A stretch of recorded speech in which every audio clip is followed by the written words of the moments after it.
നിങ്ങളുടെ ഇഷ്ട പരമ്പരകൾ എക്സ്ക്ലൂസീവായി സൺ നെക്സ്റ്റ് ആപ്പിലൂടെ തികച്ചും ഫ്രീ ആയി ഇപ്പോഴേ ആപ്പ് ഡൗൺലോഡ് ചെയ്യൂ. പിന്നെ ഇത് നിന്റെ 18ാമത്തെ പിറന്നാളാ. ഇനി നിനക്ക് വോട്ട് ചെയ്യാം, ലൈസൻസ് എടുക്കാം. നിയമപരമായി നീ പ്രായപൂർത്തിയായ പെൺകുട്ടിയായി. നീ എടുക്കുന്ന തീരുമാനങ്ങൾക്കൊക്കെ ഒരു വിലയുണ്ടാവും. അത്രയൊന്നും എനിക്കറിയണ്ട.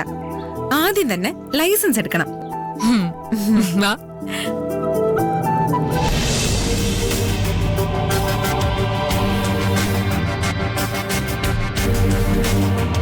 അമ്മ എന്തിനെങ്ങനെ വിഷമിച്ചിരിക്കുന്നത്? ഞാൻ സ്വപ്നത്തിൽ പോലും വിചാരിച്ചില്ല മഞ്ജുവിനോട് ജോലി രാജിവെക്കാൻ പറയുമ്പോ ഗിരി അവളെ പിന്തുണച്ച് സംസാരിക്കുമെന്ന്. ഞാൻ ഇതൊക്കെ നേരത്തെ പ്രതീക്ഷിച്ചതാ. മഞ്ജു മിടിക്കുക. ചേട്ടന് പെട്ടെന്ന് വളച്ച് കയ്യിലെടുത്തു. എന്റെ മോനെ അങ്ങനെ ഏതെങ്കിലും ഒരു പെണ്ണ് വന്ന് 2 പഞ്ചാര വാക്ക് പറയുമ്പോ പുറകെ പോകുന്നവനൊന്നുമല്ല. അവൻ അവളുടെ ഭാഗത്താണ് ന്യായമെന്ന് തോന്നിയതുകൊണ്ടാ അങ്ങനെ പറഞ്ഞത്. എപ്പോഴും ഏട്ടനെ സപ്പോർട്ട് ചെയ്യാൻ എന്താ താല്പര്യം? അനുഭവിക്കുമ്പോ പഠിച്ചോളൂ. ദേ, അമ്മയുടെ പുന്നാര മരുമോള് വരുന്നുണ്ടല്ലോ. എന്താടി ഇത്? ഇന്ന് മഹിമയുടെ പിറന്നാളായിരുന്നു. സ്റ്റേഷനിലുണ്ടാക്കിയ പാൽപ്പായസം. അവളുടെ ഒരു പാൽപ്പായസം.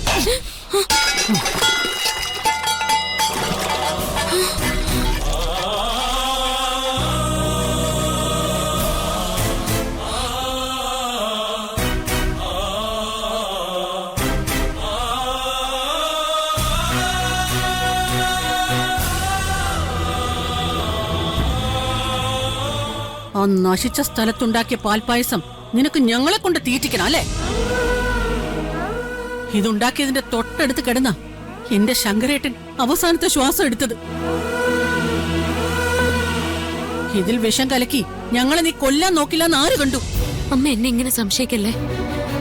നിങ്ങളെയൊക്കെ ദ്രോഹിച്ചിട്ട് എനിക്ക് എന്ത് കിട്ടാനാ? എന്റെ ശങ്കരേട്ടനെ കൊന്നിട്ട് നിന്റെ അച്ഛൻ എന്താ കിട്ടിയത്? മറ്റുള്ളവരെ കുത്തി നോവിക്കുമ്പോ കിട്ടുന്ന ഒരുതരം സുഖം ആസ്വദിക്കുന്നവരാ നീയും നിന്റെ കുടുംബക്കാരും. ഇംഗ്ലീഷിൽ അതിനെ സൈക്കോ എന്ന് പറയും. എന്റെ അച്ഛന് ഗിരിയേട്ടന്റെ അച്ഛൻ മരിച്ചതിൽ ഒരു പങ്കുമില്ല. അദ്ദേഹം സത്യസന്ധനായ ഒരു പോലീസുകാരനായിരുന്നു. നിന്റെ ഈ കള്ളക്കഥകളൊക്കെ നാട്ടുകാർ വിശ്വസിക്കായിരിക്കും.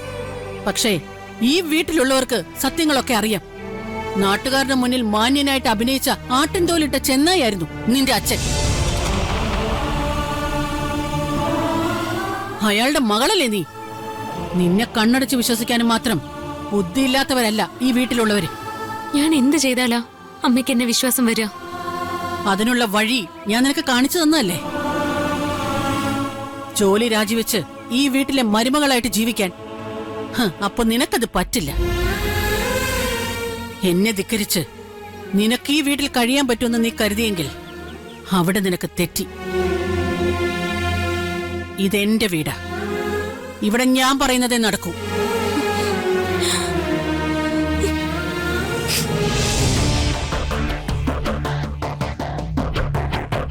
എന്നോട് അവളുടെ കളി അവൾക്ക് ഞാൻ ശരിക്കു കൊടുത്തില്ലേ?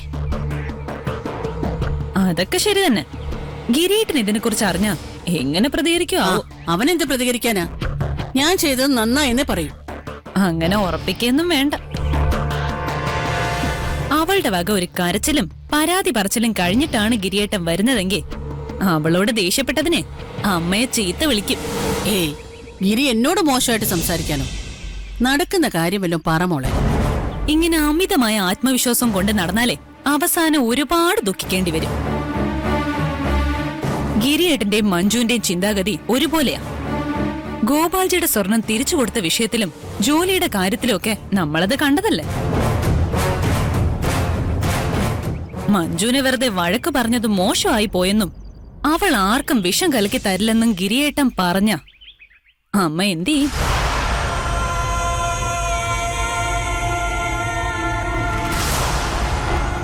അതുകൊണ്ട് ചേട്ടൻ വരുമ്പോ നല്ലൊരു പെർഫോമൻസ് നടത്തണം.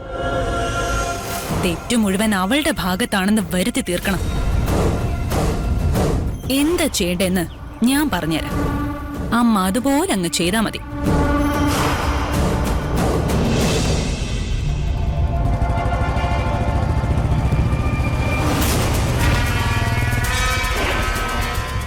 എടി ഇട് വേഗം.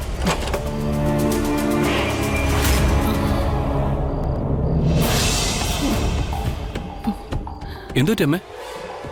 ഏയ് ഒന്നുമില്ല മോനെ, ഞാൻ നിനക്ക് ഭക്ഷണം എടുക്കാം. ഏയ് വേണ്ട വേണ്ട വേണ്ട, അമ്മ അവിടെ ഇരിക്കെ, നമുക്ക് ഹോസ്പിറ്റലിൽ പോ. എന്താ പറ്റിയേ? ഞാൻ പറയട്ടെ? വേണ്ട മോളെ, വെറുതെ പ്രശ്നം ഉണ്ടാക്കട്ടെ. ഇല്ല, എനിക്ക് പറഞ്ഞേ പറ്റൂ. ഏയ് നീ കാര്യം പറ സ്വപ്ന. അമ്മയും മഞ്ജുവും തമ്മില് വലിയ വഴക്കുണ്ടായി.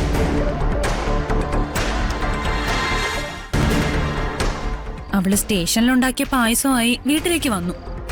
എന്നിട്ട് അമ്മയോട് കഴിക്കാൻ പറഞ്ഞു. അമ്മയ്ക്ക് ഷുഗർ ഉള്ളതുകൊണ്ട് വേണ്ടെന്നും പറഞ്ഞു. എന്നിട്ടും അവള് വല്ലാതെ നിർബന്ധിച്ചപ്പോ എനിക്ക് സംശയം തോന്നി.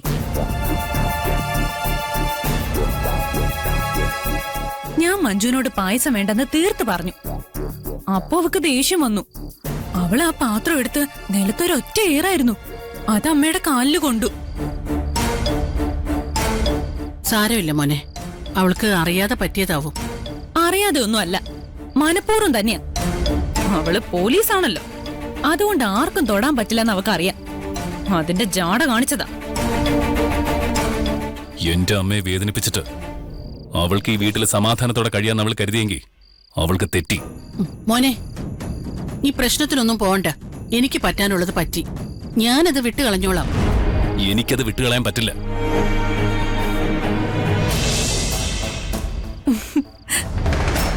അമ്മ എന്തൊരു പെർഫോമൻസ് ആയിരുന്നു, കോരി തരിച്ചുപോയി.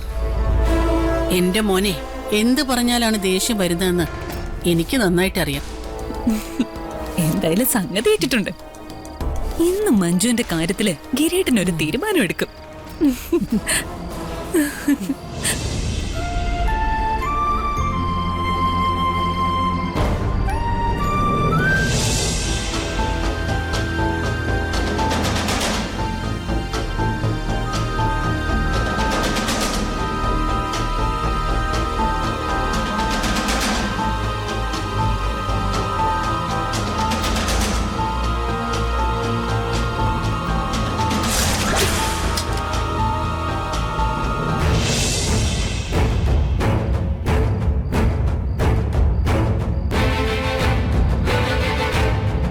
എടീ, എന്റെ ജീവിതത്തിൽ ഞാൻ ഏറ്റവും കൂടുതൽ ബഹുമാനിക്കുന്ന 2 പേരേ ഉള്ളൂ.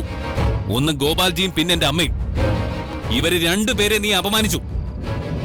ഞാൻ പ്രതികരിക്കില്ല എന്ന് വിചാരിച്ചിട്ടാണോ നീ ഈ ധൈര്യമൊക്കെ കാണിക്കുന്നത്? വേണ്ട വേണ്ട എന്ന് വിചാരിച്ച് ക്ഷമിക്കുന്നോറും നീ എന്റെ തലേ കയറി നിരങ്ങരുത്. ഞാൻ മനഃപൂർവ്വം അല്ല ഒന്നും ചെയ്തത്. ഈ ന്യായം വിശ്വസിക്കുന്ന മണ്ടന്മാര് നിന്റെ ഡിപ്പാർട്ട്മെന്റിൽ ഉണ്ടാവും.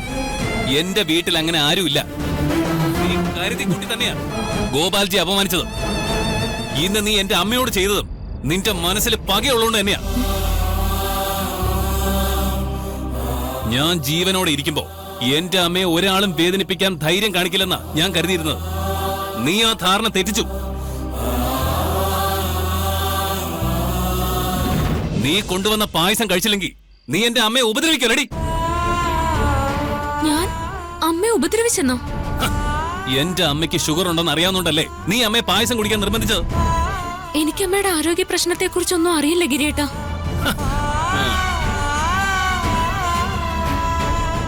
ഞാൻ പായസം കുടിക്കാൻ അമ്മയെ നിർബന്ധിച്ചിട്ടില്ല. അമ്മ തന്നെയാ ഞാൻ കൊണ്ടുവന്ന പായസം തട്ടിക്കളഞ്ഞത്.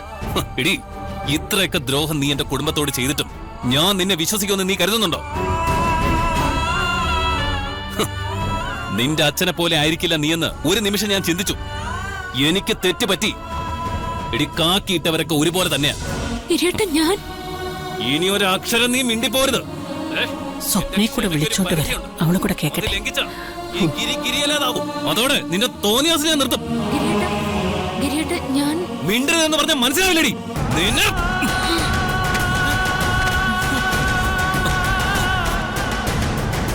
മഞ്ജു,